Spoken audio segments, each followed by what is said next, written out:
folded paper slipped from a borrowed silver glove and landed on the marble floor of the Ashworth ballroom between two pairs of dancing shoes. Cecily Graves did not see it fall. She was 21 and had never worn silver before, and she was watching the candles instead of her hands. The man in the black mask saw it.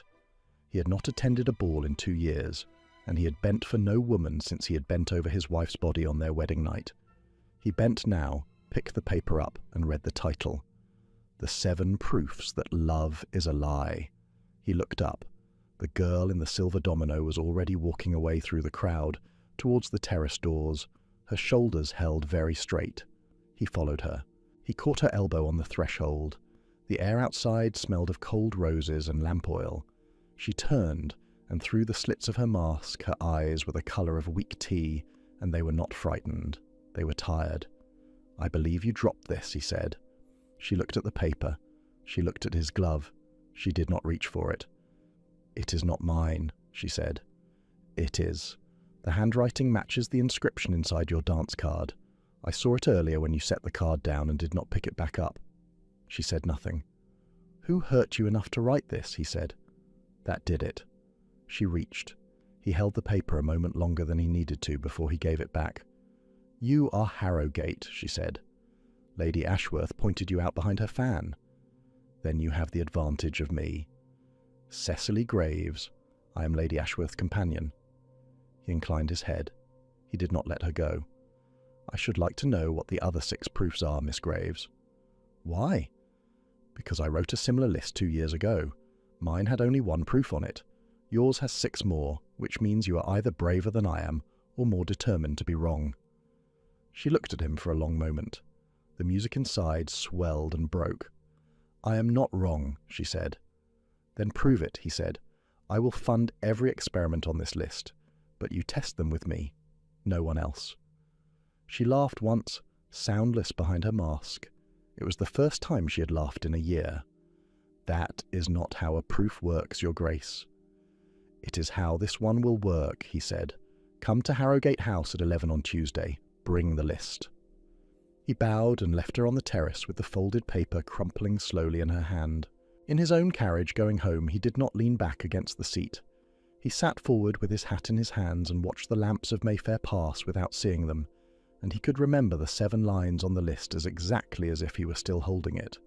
He could also remember the shape of her mouth saying, "I am not wrong," and somewhere between Hanover Square and his own door he understood, in a way he had been trying not to understand for some time, that he had been waiting for 2 years for someone to set him a problem he could actually solve. He had not solved Helena, and he could perhaps solve this, and he was 29 years old, and he had not, until tonight, thought of himself as a man with anything left to spend. He did not sleep until 5 in the morning. When he slept, it was without dreams for the first time since his wife had been buried, and he woke at 9 and asked for paper, and he wrote 2 letters. One to a man in Bury St. Edmunds whom he had used for inquiries before, and one to his solicitor, and he sealed them both himself.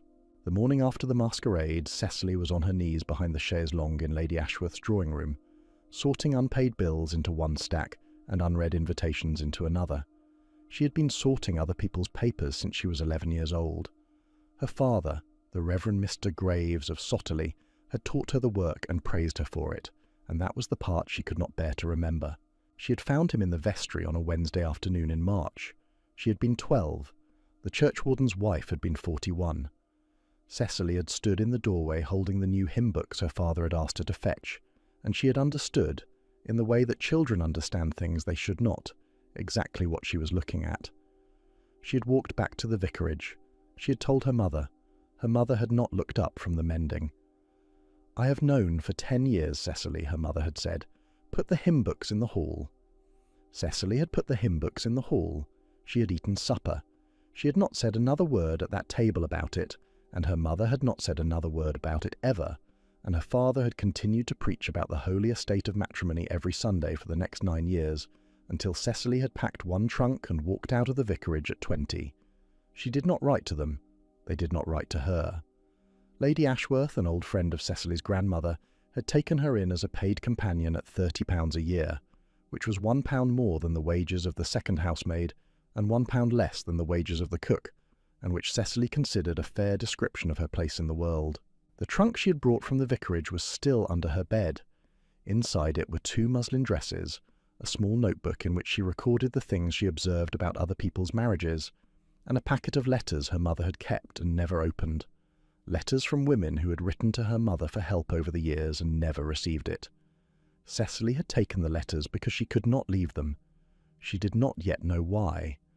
Lady Ashworth came in with the air of a woman who had been thinking. She was 76 and walked with a cane and used the cane as one might use a sword. "My dear," she said, "you danced once last night with Harrogate. The whole room saw it." Cecily stood up. He returned a paper I had dropped. "He has not danced with anyone for 2 years. He has not even been in a ballroom for 2 years. Whatever you dropped, he picked up. I should like to know what it was." "A list." "Of?" "Reasons." Lady Ashworth waited. "Reasons love is a lie," Cecily said. Lady Ashworth sat down in the chaise longue Cecily had been working behind. She set the cane against her knee. "How many reasons?" "7. "And he asked to see the other 6. "He has asked me to come to Harrogate House on Tuesday at 11. Lady Ashworth considered her. She did not speak for some time. "Cecily," she said at last, "I have known 3 Dukes of Harrogate. The grandfather was a brute. The father was a fool. This one is neither. His wife died at the wedding breakfast. He lifted her out of her chair himself and carried her up the stairs and stayed by her bed until the physician came down at 11:30 that night and told him she was gone. He has not entered a room with music in it since. I do not know what you wrote on your list, but I know what he is asking. He is asking for someone to take him out of a room he has been alone in for 2 years. Go on Tuesday." "He frightens me." "Good," said Lady Ashworth. "Then you are paying attention. She wore the grey muslin on Tuesday because she had nothing else, and she walked to Harrogate House from Lady Ashworth's because she had no money for a cab and would not borrow it. The butler did not blink at her dress. The footman did not blink at her gloves. They led her into a library lined floor to ceiling with books she had read about in catalogues and never seen. The Duke of Harrogate was standing at the window with his back to her. He was tall in a way she had not registered behind the mask, and he was thinner than a man his age should be, and his coat was very plain. "Miss Graves," he said without turning, "sit down. Tea is coming. I will not ask you about the weather." She sat. The tea came. He sat opposite her. His eyes were grey and looked at her without softening and without sharpening, and she understood that he had probably looked at everyone exactly this way for 2 years. He held out his hand. She gave him the list. He read it through twice. He set it down on the table between them. "The first proof," he said, "that a man flatters a debutante in the same words he flatters her sister 3 minutes later, easily tested at any garden party in June. The second, that a marriage proposal is always preceded by an inquiry into the lady's settlement, easily tested through any solicitor of my acquaintance. The third, that a woman's name is forgotten the moment she ceases to be the most beautiful in the room, tested by attending the opera. The fourth, that long marriages are silent ones, tested at a dinner. The fifth, that a society lady will sacrifice a friend to protect her own standing, tested at any ball where the standing is in doubt. The sixth, that a man's love speech is performance, tested by listening. The seventh," he paused, "the seventh is the one I cannot fund." She waited. "You require, for the 7th proof, witnessing a man sacrifice something real for a woman and receive nothing in return. I can pay for the first 6 experiments. I cannot pay for the 7th. The 7th you will have to find on your own." "I have looked," she said. "I have not found one." "Then perhaps that proof has already been decided in your favour, and you are simply unwilling to admit it." She did not answer this. "Here are my terms," he said. "I will provide gowns, transport, introductions, and access. You will attend each event with me. We will observe together, and we will compare notes. You will tell me, after each proof, what your evidence shows. You will not test these proofs with any other man. You will not accept gifts from any other man. You will not accept invitations from any other man without consulting me first.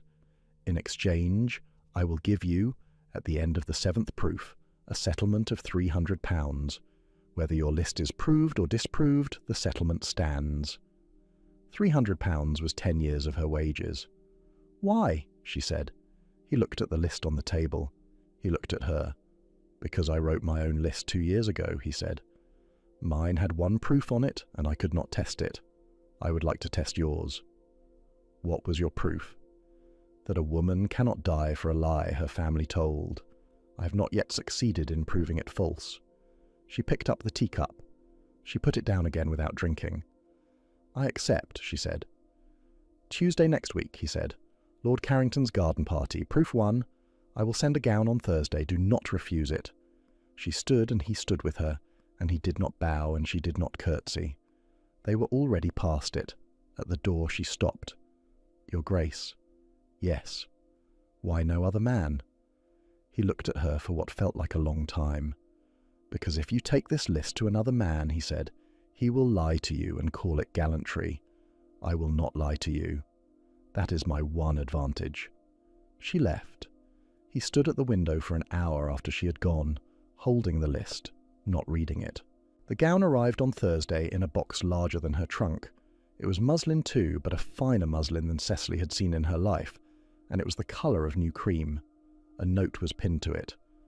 I have purchased 4, one for each of the first 4 proofs. The 5th and the 6th will be sent in due course. Harrowgate. Lady Ashworth examined the dress with the air of a magistrate.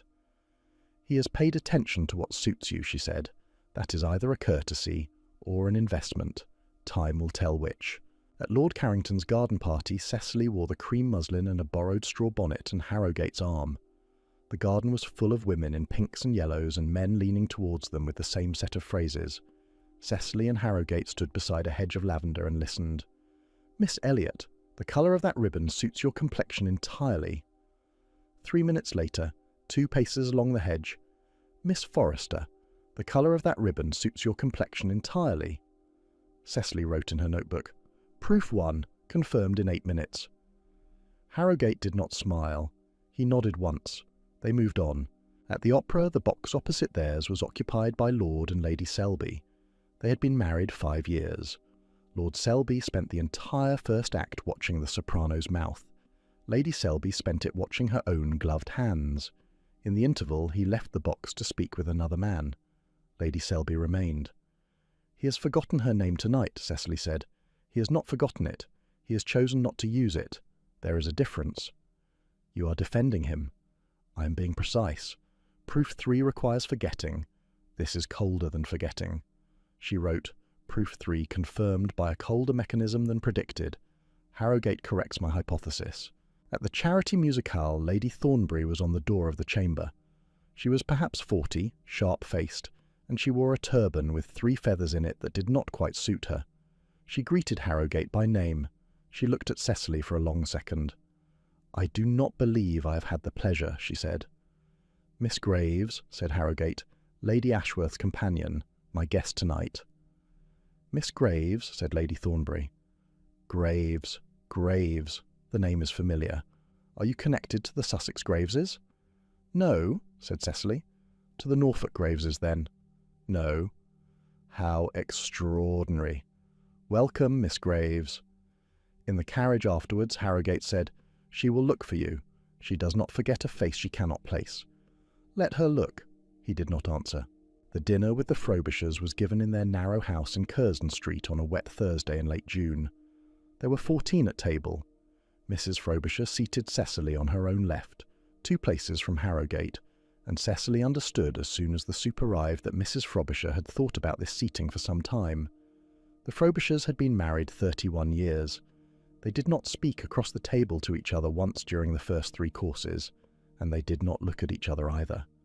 Cecily had come prepared for proof 4 to confirm itself in the silence, and the silence was being provided for her without any effort on her part, and she ought to have been pleased. She was not pleased. She watched Mrs. Frobisher's left hand and Mr. Frobisher's right hand all through the soup and the fish and the venison.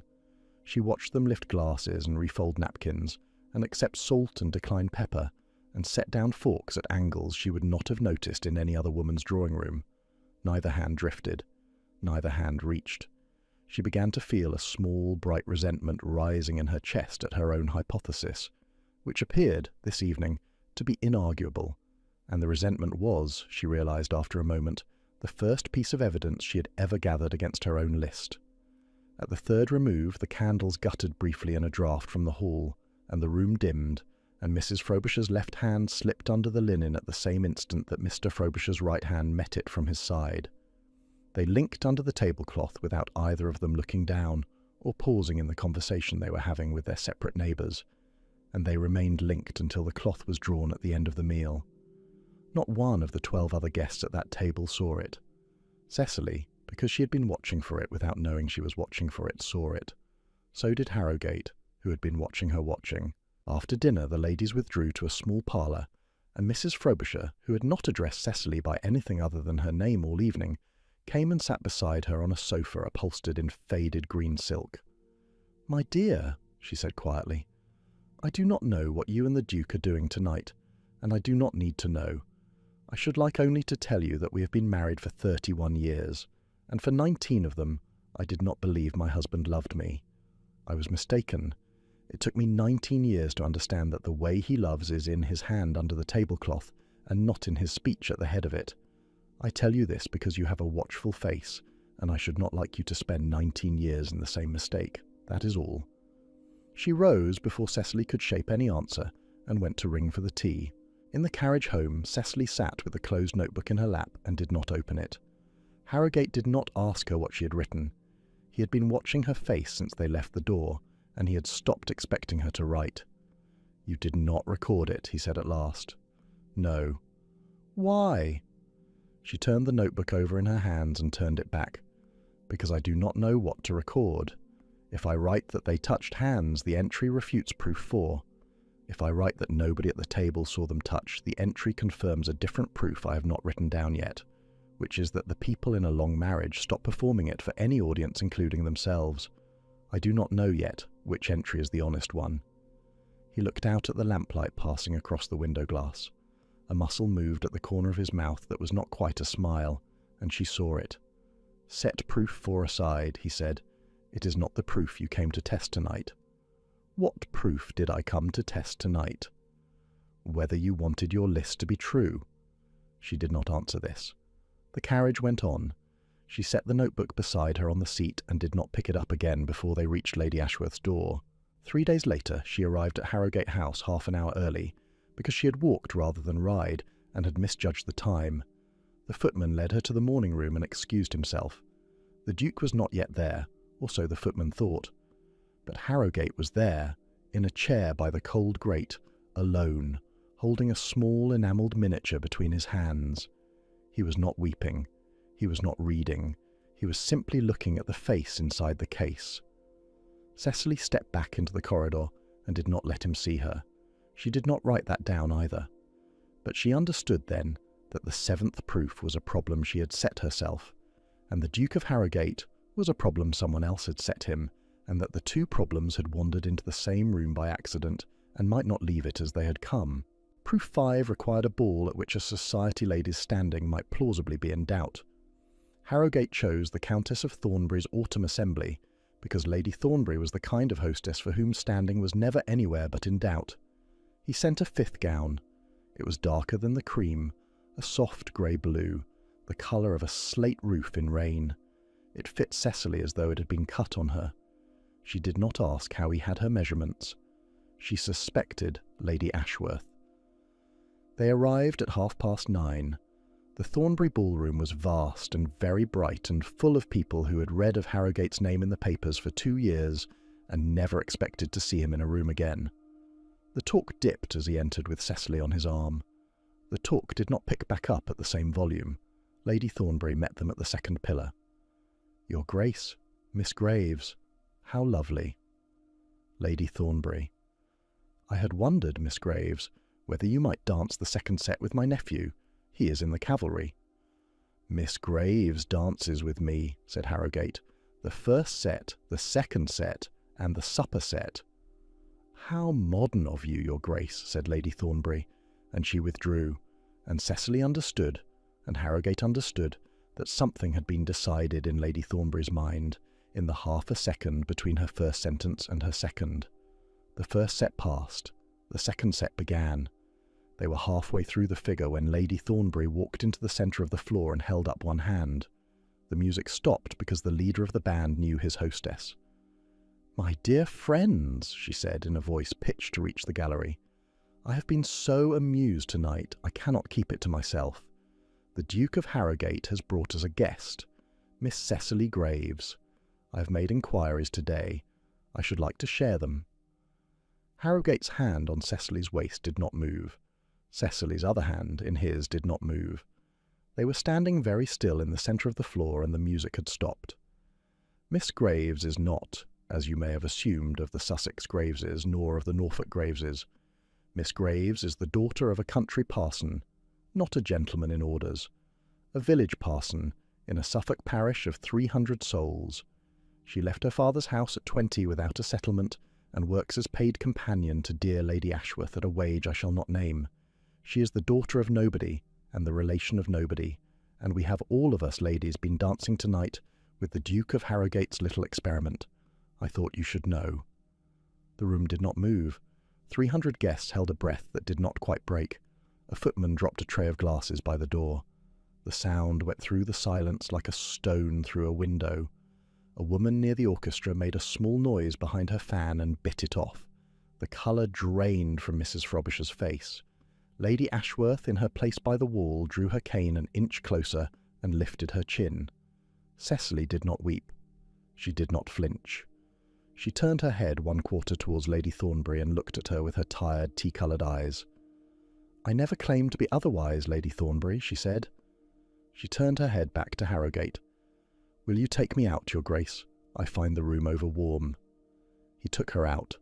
The crowd parted without a word. Lady Ashworth followed.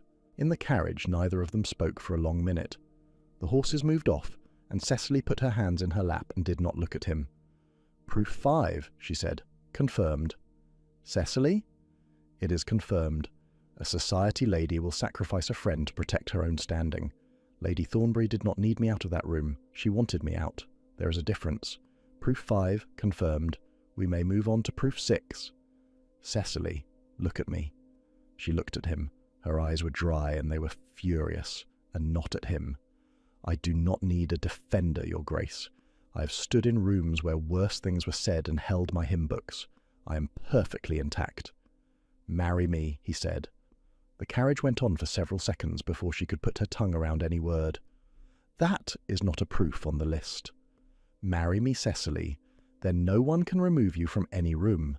Then Lady Thornbury cannot announce anything about you that she has not first asked your permission to say. Marry me, and you become a duchess, and Suffolk vicars' daughters do not get announced out of ballrooms after that. You can finish your list. You can keep your notebook.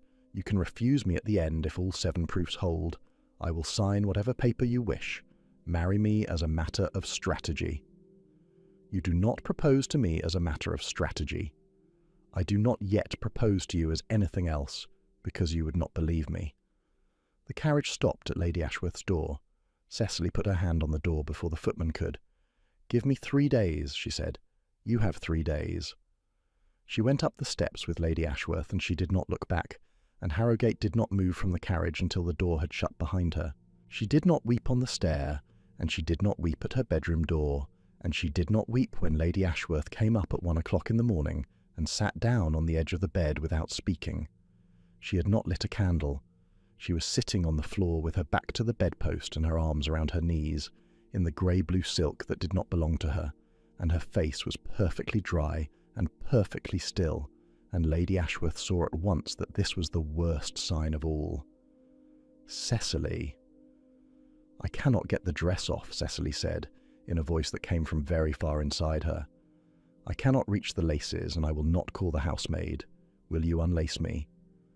Lady Ashworth unlaced her, and the dress fell, and Cecily stood in her shift and her stays and looked at the dress on the floor as though she had never seen it before. "She was right," Cecily said, "about every word. I am the daughter of a country parson.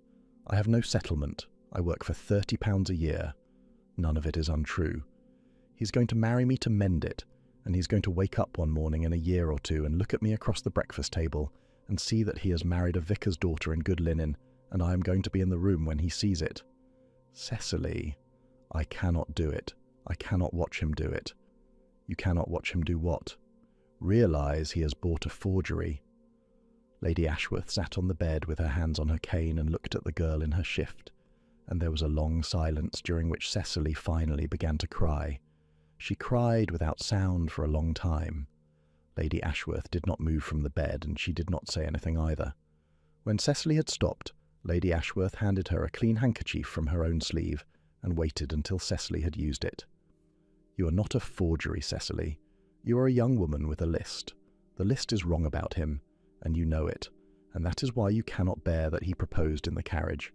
He did not propose to repair your standing. He proposed because he saw you stand in that room and not break, and a man who has watched a woman die at his own wedding breakfast knows what it costs to stand in a room and not break. He proposed to you for the only reason he had left in the world. You are not the one who needs 3 days to think. He is. Give him the 3 days, spend them sleeping, then go. She picked up the grey-blue silk from the floor and folded it over the back of the chair, and she put the candle on the table, and she kissed Cecily on the forehead, which she had not done since Cecily had arrived in the house, and she went out. Cecily lay down on the bed in her shift and slept for the first time in 2 days. For 3 days Cecily did not write in her notebook. She turned the proposal in her hands the way she had turned the list. She talked to Lady Ashworth in the small drawing-room with the door shut. "It is a cage," she said. "Every marriage is a cage," said Lady Ashworth. "The question is whether you choose the bars yourself, or whether someone hammers them in around you while you are sleeping. He is offering you the hammer. Take it. Hammer it however you wish." "I do not love him." "Then do not pretend to. Marry him on the terms he offered. Finish your list. If at the end of it your list still holds, leave. He has said he will let you. He is not the sort of man who lies to women on purpose." "He has lied to himself for 2 years." "That is a different thing." On the 3rd day she went to Harrogate House. She did not wear the grey-blue gown. She wore the muslin she had worn the first day, the day she had had nothing else. She wanted him to remember what he was choosing. He received her in the same library. The list was on the same table. He did not stand at the window this time. He stood by the fire. "I will marry you," she said, "on 3 conditions. 1, I keep my notebook. 2, I keep my freedom to refuse you at the end of the 7th proof, and the proof must be honestly conducted to its end. 3, you tell me today why you have not been in a ballroom for 2 years. Not because I have heard the story from Lady Ashworth, because I would like to hear it from you." He was silent. He looked at the fire. "I married Helena Vaughan on the 11th of June, 2 years ago," he said. "She was 23. We had known each other since we were children. I knew she tired easily. I did not know her heart had been seen by 3 physicians in the year before our wedding, and that each one had said she should not marry, and that her father had paid each one £100 not to put the diagnosis in writing. The settlement was already drawn. The estates were already joined. The wedding went forward. She collapsed during the toast to our health. She did not regain consciousness. The physician arrived at 4. She died at 23 minutes past 11 that night. Her father was downstairs eating a cold supper. I have not spoken to him since." He stopped. He did not look at her. "The reason I have not been in a ballroom for 2 years is not grief. I want to be clear about this. The reason is that I will look at every father in every ballroom and wonder which one of them is selling a daughter. I have not wanted to be in a room where I could think that thought. I went to the Ashworth masquerade because Lady Ashworth wrote me a letter that said stop. So I went. And I picked up a piece of paper from the floor that said love was a lie. And it occurred to me that perhaps I had been arguing the wrong proof for 2 years. Perhaps my proof was not that a woman cannot die for a lie her family told. Perhaps my proof was that I had been the only one in the room who did not know what was being sold. That is a kinder proof. I would like to test it." The fire moved in the grate. He turned his head to her. "I will not propose marriage to you to protect you if I thought it was a cage, Cecily. I have stood in one for 2 years. I know exactly what they feel like. I am offering you the door." She crossed the room. She did not touch him. She stood close enough that he had to look at her. "I accept your 3 conditions in return for mine," she said. "We marry on Tuesday. We finish the list. We tell each other the truth even when it is inconvenient. We do not pretend." Agreed. They were married on Tuesday at St. Margaret's with Lady Ashworth and the steward and the housekeeper for witnesses, and there was no breakfast and no toast and no public notice in the papers for a week. In those 3 weeks, Mrs. Mallory, who had been housekeeper at Harrogate House for 11 years, watched the new Duchess and the Duke and kept her observations to herself. She had not been asked her opinion, and she did not give it. She had, however, on the evening of the 7th day, seen the Duke pass through the long gallery at 9:30 and stop in front of the small enamelled miniature of the late Helena Vaughan that had been left in its case on the mantel since the funeral. She had seen him pick the case up, close it, carry it the length of the gallery, and lay it down in the bottom drawer of the cabinet at the far end, among his late mother's letters. He had not looked at the case while he put it away. He had stood with his hand on the closed drawer for a long minute, and his face, which Mrs. Mallory had seen perform the work of running a great house for 2 years without expression, had been the face of a man putting down a weight he was no longer required to carry. Then he had gone upstairs to where his wife was.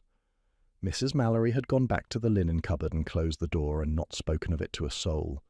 But she had cried for a quarter of an hour over the 3rd shelf because she had cried for the late Duchess too, and had not known until that evening that she had also been carrying it. 3 weeks after the wedding, Cecily walked into the steward's office at Harrogate House to look for a missing inventory list. She did not find the inventory. She found a stack of receipts in a leather folder marked Sotterly. She did not mean to read them. She read them. The Reverend Mr. Graves of Sotterly owed £742 to a wine merchant in Bury St. Edmunds. He owed £290 to a tailor in Norwich. He owed £68 to a horse dealer. He owed his housekeeper 4 months of unpaid wages. Each debt had been paid in the past 6 months in instalments.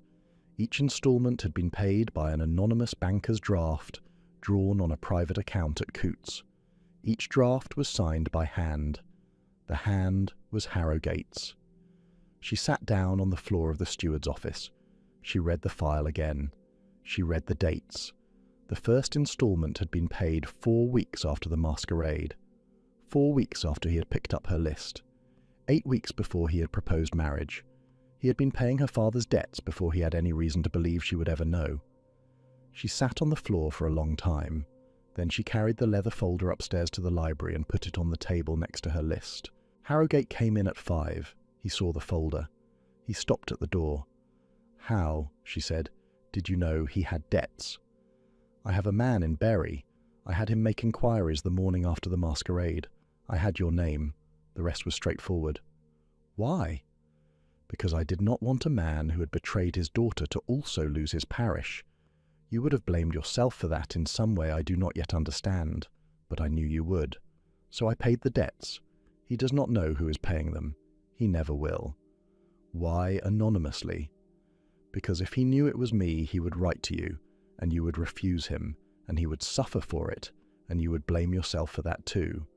There is no version of him knowing that does not end in your pain, so he does not know." "You did this," she said, "before you proposed." "I did it because I thought I would never propose. I thought you would test your list and find it true and leave. I would rather pay his debts for the rest of my life than have him surface as a story in your life again." She looked at the list. She looked at the folder. She looked at him. "Proof 7, she said. Her voice was very steady and her hands were shaking. "Witness a man sacrifice something real for a woman and receive nothing in return." He did not understand for a moment. Then he did. "Cecily." "It fails," she said. "The list fails. The 7th proof fails. The whole list fails. Love is not a lie." She sat down because her legs would not hold her up. Harrogate crossed the room and knelt by her chair and did not touch her until she put her hand on his. She wept then. She wept for the first time since the day she had stood in the vestry doorway holding hymn books. She wept and he did not speak, and after a long time her tears stopped and she looked at him, with her eyes red and her face wet. "I'm going to take that woman down," she said. "Which woman?" "Lady Thornbury. I'm going to take her down at our autumn ball, in front of 300 people. I will need your help. You have it. They did not begin the planning that night. He sat with her in the library until she stopped shaking, and then he carried the leather folder back to the steward's office himself and put it where she had found it and locked the drawer. And they did not speak of it again until the next morning at breakfast. She came down with a packet of letters under her arm. She had been awake since 4. The packet was tied in faded green ribbon, and she had cut the ribbon at 5 and read every letter through twice between 5 and 7. And when she sat down at the breakfast table, she put the packet beside her plate and laid one letter on top of it. "Mary Hudson," she said. "I do not know the name." "You do. She was a parson's daughter in Norwich in the year 1801. Her father died of typhus in the autumn, and she had no black gown to wear at his grave, and she wrote to my mother and asked for the loan of one. My mother did not answer the letter. The letter is here." She turned the page towards him. He read it. He had a face for reading letters that gave nothing away even to her, and she watched it do its work. "You have made a connection," he said at last. "I made it last night at 3. I could not sleep. I went down to the library and I read the 7 proofs through again, and I thought about every woman who had ever announced herself out of any room I had ever been in, and I thought of Lady Thornbury, and I knew before I knew that I knew. I went up to my dressing room and I untied the ribbon. The letter is the 3rd in the packet. The handwriting is a girl's hand. The hand in the visitor's book at Lady Thornbury's musicale in July is the same hand, 20 years older. I checked the upstroke of the H and the way she closes the loop on the lower G. I have a memory for hands. Mary Hudson married up. Mary Hudson married the heir to an earldom whose mother believed her to be the daughter of a respectable solicitor in Bath. Mary Hudson became Lady Thornbury. She made inquiries about me, Edmund, because she could not place my name. The reason she could not place my name is that she had spent 20 years working very hard not to know it.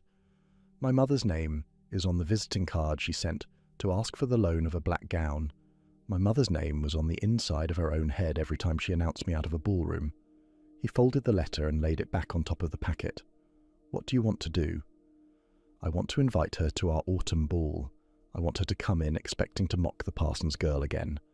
I want her to be in the room when you announce me as your wife. I want her to be in the room when my father comes through the door, which we both know he will, because he has had 3 weeks now to read of the marriage in the papers, and he has not yet learned how to stay away from a thing that might be turned to his advantage.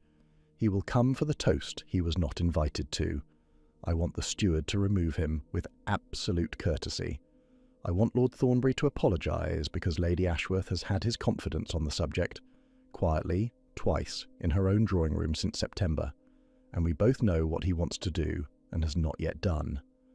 And then I want to address Lady Thornbury directly in front of the room, and I want her to hear the name Mary Hudson spoken aloud for the first time in 20 years, and I want her to know that I am not going to publish the letter. I am only going to know it." He was silent. He looked at the letter on the table. "You have thought about this." "I have thought about very little else since 6 o'clock this morning." "Why mercy on the letter?" "Because I am not my father. I am not my mother either. I do not want her destroyed in print. I want her removed from the rooms I am in. The letter is enough to do the second without doing the first. It will hold for the rest of her life. She will spend every evening from now until she dies, wondering whether tonight is the night I publish it, and that is a fairer sentence than the one she gave me on the dance floor in September." He nodded slowly. He took the letter, refolded it, and put it inside the front of his waistcoat against his shirt. "It stays with me until the ball," he said. "Not because I do not trust you, because if she has any friend in this house, and she has had servants of mine in her kitchen before now, the letter must not be in any drawer she can have searched. It stays here." "Agreed." "And the father.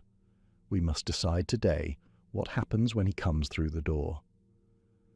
They decided it that morning over a breakfast that neither of them ate. Mr. Pierce was called in at 10 and given his orders, including the orders that he should refuse to write any of them down. Mrs. Mallory was called in at 11 and given hers, including the order that there should be coffee for the Reverend Mr. Graves of Sotterley, black and with no sugar, and a closed carriage at midnight to take him back to the parish, and a sealed letter for the curate at Sotterley, explaining that the vicar would be returning a little later than expected, and a little less in funds than he had hoped. The orchestra was sent its processional on the Friday morning. 300 invitations went out, 293 guests accepted. The Harrogate Autumn Ball had not been held for 2 years, and it was held now in the great gallery with the chandeliers full and the orchestra at full strength and the windows open to the cold October air. Lady Thornbury accepted because she had not been disinvited and she could not in good standing refuse. She came in a turban of dark blue with 4 feathers, and she arrived at 9:30 with a small, expectant smile. Cecily wore white. She wore the Harrogate diamonds because Harrogate had put them on her himself in the small drawing-room 2 hours before. He had said, "These are not new. They are old. They belong to whoever is the Duchess. They belong to you." She had said, "I do not want them as a costume." He had said, "They are not a costume. They are a fact." She had let him fasten them. The guests were announced. The orchestra played softly. Cecily and Harrogate stood at the head of the gallery and received. Lady Ashworth was in a chair to Cecily's right, because Cecily had asked her to be. The steward, Mr. Pierce, stood at the great doors. The housekeeper, Mrs. Mallory, stood at the foot of the staircase. Both of them had been told what would happen tonight and at which signals. At 10 o'clock the orchestra stopped. Harrogate stepped forward to the centre of the gallery and the talk dropped because 300 people had been waiting for him to speak. "I have not addressed a room for 2 years," he said. "I will not make a speech tonight. I will make an introduction. Most of you know that I married privately in September. Tonight I should like to present my wife formally to this house and to this company for the first time. Lady Ashworth, will you bring her forward?" Lady Ashworth rose. She took Cecily's hand. She walked Cecily down the length of the gallery as though Cecily were her own granddaughter, which in every way that mattered, in that month, she was. The orchestra began to play a slow processional that Harrogate had asked them to learn. 300 faces watched Cecily walk. Harrogate met her at the centre. "The Duchess of Harrogate," he said to the room. "Cecily." The room reacted in pieces. A name murmured here, an indrawn breath there, a small movement of fans and a long ripple of conversation that surged and broke and surged again. Mrs. Frobisher in the front rank smiled with her eyes shut. Lady Thornbury's smile remained where it had been. It did not move. It also did not warm. A commotion began at the door. Mr. Pierce, the steward, was speaking quietly to a man in a black coat who had not been on the list. The man was perhaps 50, ruddy, unsteady on his feet, and his voice carried across the gallery in the unfortunate way that a drunk man's voice always carries. "I am her father," he was saying. "I am the Reverend Mr. Graves of Sotterley. She is my daughter. Stand aside." 300 heads turned. Cecily did not flinch. She had known he might come. She had not invited him. She had not refused him. She had left the question to the door. "Mr. Pierce," she said across the gallery. Her voice was not loud. It carried because the room was silent. "Show my father to the small library. He may wait there until I am at liberty. Mrs. Mallory will bring him coffee. Black, with no sugar. He does not take sugar." "At once, Your Grace," said Mr. Pierce. "Cecily," her father said. "Cecily, child, look at me. Look at what you have done. Look at what your mother and I made of you." The room held still. "My father," said Cecily very quietly to the room, "did not make this of me. My father is the reason I once wrote a list of 7 proofs that love was a lie. My husband is the reason the list is in the fire. My father will be received in this house tonight as a guest, because he has come uninvited and is in liquor, and because I will not have it said by anyone, including him, that I turned my own father into the street. Mr. Pierce, the small library. Mrs. Mallory, the coffee. There will be a carriage at midnight to take him to the Sotterley vicarage, which I understand he can no longer afford to keep. The debts that would otherwise have lost him the living, my husband has been quietly paying for some months. He may return there with my compliments." There was a sound in the gallery like a wave drawing back from a beach. Mr. Pierce took the Reverend Mr. Graves by the elbow with absolute respect and absolute firmness. and Mrs. Mallory opened the door of the small library, and the Reverend Mr. Graves of Sotterley was removed from his daughter's ballroom on the sole understanding that he would be given coffee. Lady Thornbury had not moved. The expectant smile was gone. Cecily turned to her. "Lady Thornbury." "Your Grace." "You announced at your ball in September that I was the daughter of a country parson. You were correct. You announced that I was the relation of nobody. You were correct in the social sense. You announced that I was the Duke of Harrogate's little experiment. You were incorrect, but you did not know it, and I do not hold a person's incorrect statements against them when they have been honestly made." The room did not breathe. "I should like to be precise tonight about what I did not announce at your ball. I did not announce that I had, in my keeping, a packet of letters my mother kept and never opened. Letters written by women who had asked her for charity over the years. Letters of 2 and 3 pages each, in different hands, from different counties. I did not announce, Lady Thornbury, that one of those letters was from a young woman in Norwich who signed herself Mary Hudson, and who in the year 1801 asked the vicar's wife of Sotterley for the loan of a black gown for her father's funeral, because she had no gown that was not stained and she could not stand at the grave. My mother did not answer the letter. The letter remained in the packet. I have it still." Lady Thornbury's face did not change colour. Her hand at her side opened and closed once. "I do not bring this up tonight, Lady Thornbury, to embarrass you. I bring it up because you announced me out of a ballroom for the sin of having been born to a parson, and I would like you to remember, when you go home tonight, that we were all of us once Mary Hudson asking for a black gown. The letter remains in my keeping. I do not intend to publish it. I only intend you to know that it exists, and that I know it exists, and that this is the last evening on which you will mention my father's parish to anyone in this room or any other." "Are we understood?" Lady Thornbury said. "Yes, Your Grace." "Thank you, Lady Thornbury. Mr. Pierce will see that your carriage is sent for. I do not require your company further tonight." Lady Thornbury did not weep. She did not flinch. She had a great deal of practice, which she had not realized she would one day need. She inclined her head a half-inch, and she turned, and she walked the length of the gallery alone.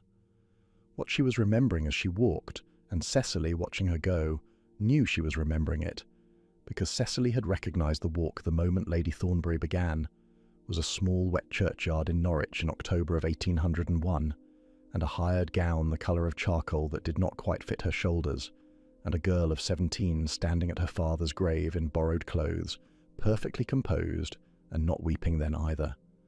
Cecily watched the back of the turban with the 4 feathers in it grow smaller down the gallery, and she did not feel triumph, and she did not feel pity, and she understood in that moment that the 2 of them had been the same girl once, and that one of them had spent 20 years pretending she had not been, and that this was the difference between them, and would remain the difference for the rest of both of their lives. Lady Thornbury went out at the great doors. Her husband, the Earl of Thornbury, who had said nothing during his wife's speech in September, and had not slept properly since, walked 3 paces forward into the silence of the gallery. "Your Grace," he said to Cecily. He bowed deeply. "On behalf of my wife and on behalf of my house, I apologise to you. I should have apologised in September. I did not. I apologise now in front of this company, and I will, if you wish, apologise again tomorrow in writing." "Tomorrow in writing will be sufficient, Lord Thornbury, thank you." He bowed again and went after his wife.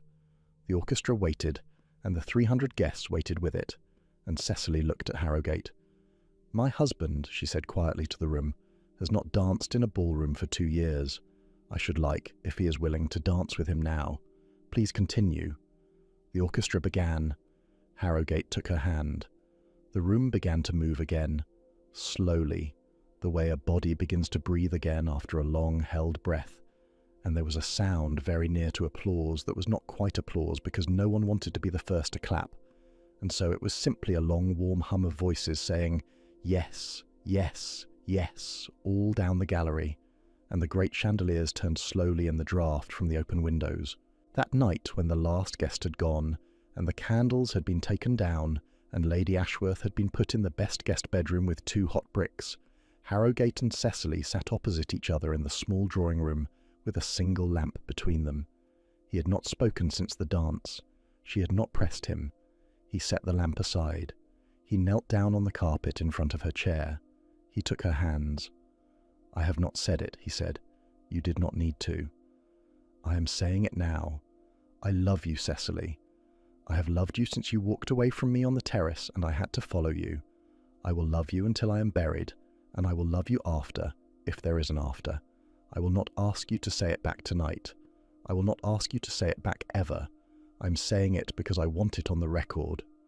She lifted his hands and held them to her cheek. "I love you," she said. "Put it on the record." He laid his forehead on her knee. She put her hand in his hair.